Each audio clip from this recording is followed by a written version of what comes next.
year for Christmas, I rewatched Smash, the musical theater fever dream that was on NBC in the early 2010s. And I, like many theater kids, was bamboozled into believing that there was some sort of competition between Ivy Lynn and Karen Cartwright, and that Ivy Lynn was the villain of the show. And I'm here to tell you how. And this is part 3. The show begins with Ivy Lynn and Derek Wills like in a post-coital collapse. Moments later, she's with Jessica and she's like, do you think that he gave me the part because I slept with him? And Jessica's like, well, it didn't hurt. And while Ivy Lynn is with Jessica, Karen is now with Derek in another inappropriate situation. He's taken her out to offer her ensemble, but then he informs her that she has way too much talent to be in the ensemble. He says this in this like really baiting way. Like he wants her to say that she's pissed off. And she's like, of course I'm pissed off. And he's like, good!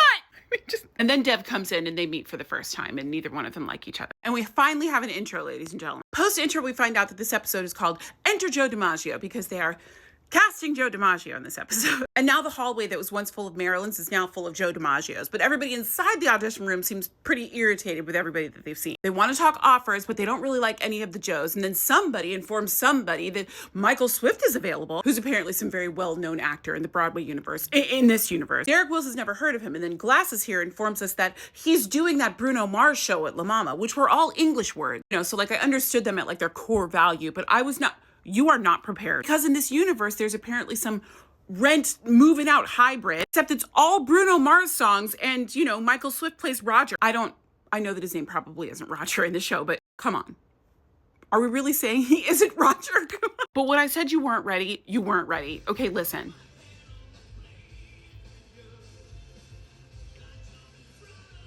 The music, the lighting, the choreography, what am I looking at here? What is the plot of this Bruno show down at La Mama? I don't think it matters. Anyway, so Derek loves him. He meets Eileen at one of her fabulous dinner spots. They want to make him an offer. And then Jerry comes in. And this, I didn't show you in the last one. There's this bit where Eileen is throwing drinks in Jerry's face, like in every episode, sometimes more than once an episode. I think I'm supposed to think it's like glamorous and fabulous. This is just between you and I, okay? I absolutely mean no disrespect to Angelica Houston because she is actually fabulous. But the wig that they put her in for this show is doing her no justice. Just go with me on this, okay? Because look at her. I mean, she is fabulous, but this wig, it's just kind of giving, I don't know how to explain, Patrick Stewart in drag.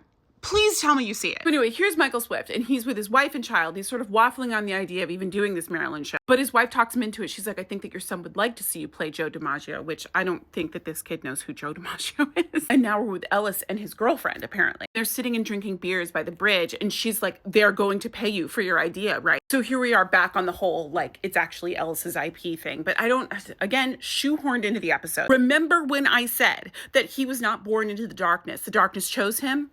You'll see. Julia and Tom are trying to write the song Mr. and Mrs. Smith, and she goes to try to find her notebook and she can't find it. Also, this is a very good image of Julia being Scarfy. She's very Scarfy in this show. The reason why Julia can't find the notebook is because Ellis took it. So does he have a villain arc? Yes. Oh, trust me. Yes, he does. But I believe that he was driven to it by Julia. She's a real C word. We're back with Ivy Lynn in the dressing room and she's very upset and she's talking to Jessica and that boy who stays in the series, but he just virtually disappears and is replaced by another dark-haired gay man. Very odd. But apparently Derek hasn't called in 3 days and she's, you know, sort of very upset about it. But then he just shows up backstage. Saw the show. I guess if you're a Broadway director in any show, you can just go backstage, stand in the dressing room doorway. And then they have sex in the dressing room and her friends listen. I don't know that I would. Creepy. Here again, we have Michael Swift waffling on the idea of playing Joe DiMaggio. He says that being an actor is so irresponsible and he just wants to be a good father. But again, wifey talks him into it. Very next scene, Michael and Julia bump into each other for the first time, I guess, in a long time. And this is where it starts to come together. The reason why neither one of them wanted Michael Swift to be in the show. Something happened between them. We don't know what, but something happened between them. Okay, in this moment right here, we see what I'm saying about how Julia drove him to the darkness. Again is Eileen at a fabulous dinner. She knows all the white linen restaurants in New York. She's had some meeting with an investor and her ex-husband has intercepted it, but he did buy her some beautiful diamond earrings. Brunette boy, who vanishes, of course, has invited Tom on a date, you know, inspired by the fact that Ivy Lynn is now sleeping with Derek, which of course is very upsetting to Tom. And then Tom goes to tell Julia, and Julia is like, who cares? People in shows have sex. I don't know what the big deal is. So she's saying that she and Michael Swift had sex. And here Ellis and Julia have a showdown, a much needed showdown. And Ellis like puts his foot down and is just sort of like not taking any more of her bullshit. And then he pulls her notebook out of like this hidden spot. And he's like, oh, and I found your notebook for you. I don't know. I was rooting for him in this scene. Eileen meets the investor in the same white tablecloth restaurant, same table, actually. He is not interested in investing if Jerry is not involved in the show. And I almost didn't even mention this part because when I tell you that we never see these people ever again. Karen goes back to Iowa for some friend's baby shower, which is taking place in a karaoke bar where there is smoke. Iowa. I'm just kidding. I don't know anything about Iowa. Her friends have this like cult-like obsession with her. They're like, hey, Broadway baby. Like this actress is kind of my favorite. Like she's giving a little bit too much, but I don't know. I'm just here for it. The pregnant woman is like, hey, do you want to give me a real birthday present? You should sing for us. She does. She covers Redneck Woman. We're back with Tom and Julia in their little writing room, and Julia finally comes clean.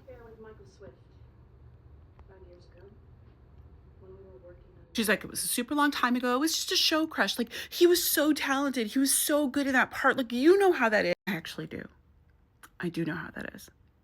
What even is that? I can be really ugly, but if he's like got this incredible voice and he's like a good actor, I'll be like, oh my God, he's so hot. I mean, they really try to make them have this like romantic backstory that's like tragic and beautiful, but it's not.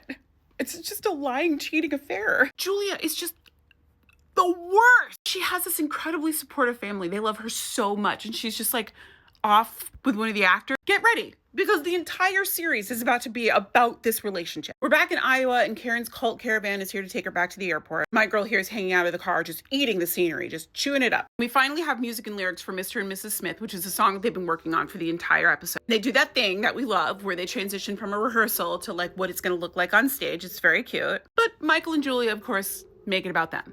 Because why not? Like the pilot episode and the second episode, like they were moving at the speed of light. Like nothing would ever actually happen that fast. But then the series starts to slow down. And even though like bonkers bananas things happen, like it starts to slow down because they were actually picked up for a season at this point. They do humanize Ivy in this episode, like even though she is having an affair with the director. And I know that they want us to think that like she's this big hoe. Like, oh my God, he hasn't called. Like she's having like the real like dating woes. But we're getting the lore behind Ellis's villain arc. And of course, Julia just being insufferable. Sidebar, I really don't like Christian Borle playing a gay man. You know, speaking of unconscionable affairs, okay? Sleeping with Laura Bell Bundy when he had Sutton Foster at home, come on. But they couldn't find a gay actor on Broadway? It's like gay blackface. I don't know, maybe it's just me. Anyway, I'll see you in the next part.